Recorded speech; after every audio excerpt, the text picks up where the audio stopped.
Alright, we're recording. Alright, hey everyone, I'm Sean Plott, also known as Day 9, and I'm here with Noni, and I can't pronounce his last name, so he's going to have to do it himself. I am Tyler Washleski, and I'm aka Noonie.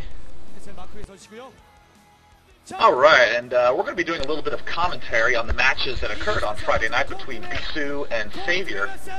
And before we started, I just wanted to kind of talk a little bit about the general theme of Savior's style, because that had a really huge impact on how Bisu really kind of like scheduled his play. Ah, fuck, I gotta log off AIM. Too popular.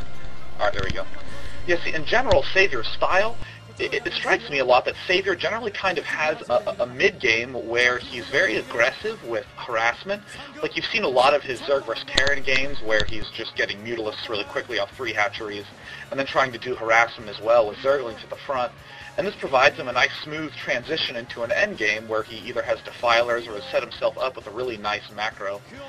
And in the past, the way a lot of players have responded to this, such as, especially Hwasun is probably the best example, and as well as Iris and Midas and his OGM play, a lot of the Terran players seem to kind of turtle up, to kind of lock in, to try to really counter the harassment by being better defended and prepared in that sense. And we even saw this between Nal Ra and Savior in the semifinals of the NBC Star League a few seasons ago, that players in general against Nal Ra try to just play super defensively. We even saw between Hwasun and Savior on Blitz, where Hwasun got 1 billion turrets and tried to get a whole bunch of Valkyries. And it seems like a lot of people tried to counter Savior by coming out with one big, huge, momentous strike that somehow Savior was unable to prepare against, and because Savior couldn't like deal with the harass. But that's in fact what Savior wants with his style of play, because Savior's really aiming to keep you contained in your base and to try to slow you down, whether that be by directly killing your stuff or forcing you to make a lot of defensive structures like turrets and cannons and the like. And that's what was really a role reversal in this final match, in my opinion.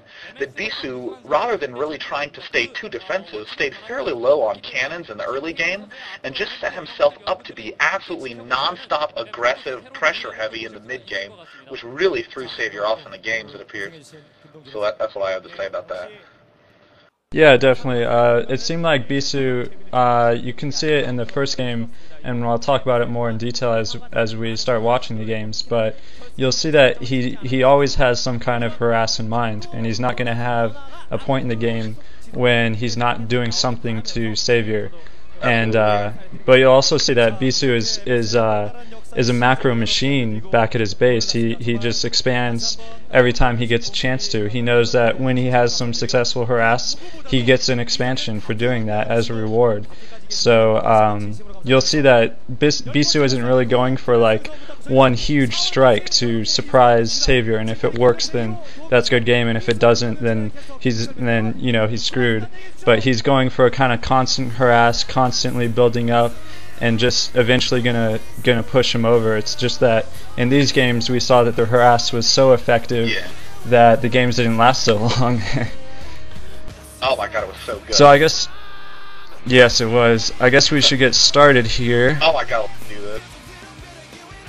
Alright, so should we create a new record for the first game? Yeah.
and he's